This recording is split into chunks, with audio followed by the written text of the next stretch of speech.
Bonjour à tous. Donc on va attaquer la 5e vidéo de l'introduction du Youtubepédia et on va parler de la géologie planétaire. Voilà, géologie planétaire, c'est tout de suite.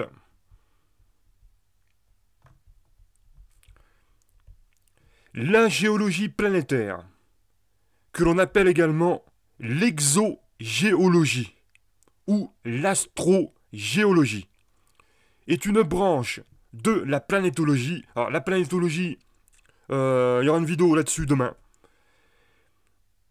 qui emprunte les outils et les raisonnements des géosciences. Donc, travail sur le terrain, méthode de télédétection, expérimentation in situ, c'est-à-dire sur le site, ou en laboratoire, prélèvement d'échantillons, etc.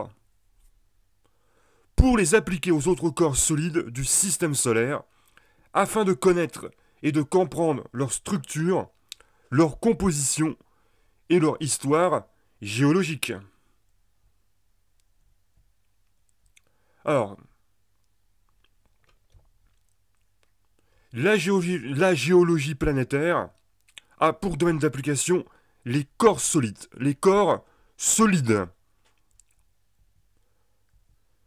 Alors, tous les corps solides intéressent a priori cette discipline. En premier lieu, les planètes telluriques. On verra plus tard ce que c'est qu'une planète tellurique. On peut les citer, hein.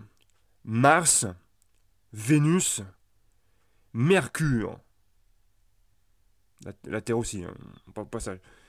Mais aussi la Lune, les principaux satellites naturels des planètes géantes, notamment les satellites galiléens de Jupiter, Titan autour de Saturne, Triton autour de Neptune, ainsi que les planètes naines, dont Pluton fait partie, et l'ensemble des petits corps du système solaire que sont les comètes, comme la comète 67P Churyumov-Gerasimenko, les astéroïdes, les objets transneptuniens, etc. Et enfin, les petits satellites des planètes, tels que Phobos et Deimos, autour de Mars par exemple.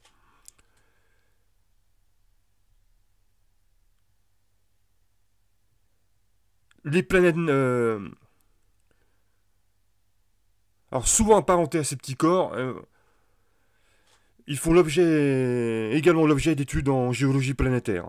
Voilà. Ensuite, la géologie planétaire s'occupe également des planètes géantes. Le cas des planètes géantes est à considérer séparément dans la mesure où elles sont essentiellement fluides et,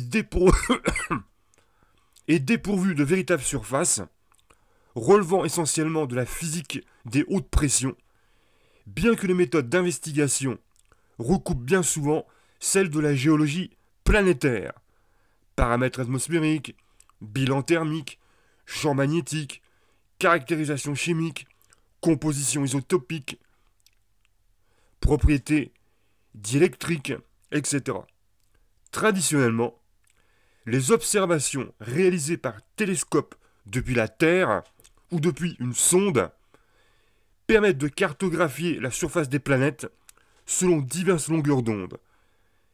Ondes visibles, ondes ultraviolet, ondes ultra-rouges, ou plutôt infrarouges, ultra-rouges, n'importe quoi, infrarouges, ou ondes radio, etc.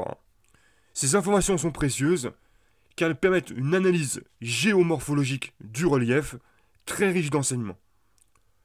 Lorsqu'une sonde se pose à la surface, elle est à même de mener des analyses géologiques, minéralogiques et climatologiques. Un sismographe permettra de fournir des informations sur les mouvements tectoniques, voire de déterminer la structure interne de l'astre. Voilà. Donc voilà, vous savez tout sur la géologie planétaire. Donc demain, on verra la planétologie. Voilà, l'étude des planètes. Sur ce, ciao, la vidéo aura duré que 5 minutes. Il n'y a pas de... Y a pas de montage pour le moment. Puisque je commence le montage à partir du 16. Donc, bon, le montage, ce sera pas un truc de fou. Hein. Ce sera juste une petite photo, une petite... Peut-être une petite animation si j'arrive à le faire. Donc je vais travailler là-dessus. Je vais commencer à travailler là-dessus à partir du 16. Alors, ça va être... alors j'ai déjà mon logiciel de montage, mais après à voir si je peux pas en utiliser un autre. Enfin, peut-être que je vais peut-être en essayer d'autres. Mais en tout cas, là, au début, je vais me contenter du minimum. Et peut-être que le minimum suffira à rendre mes vidéos plus regardables, plus intéressantes. Ouais.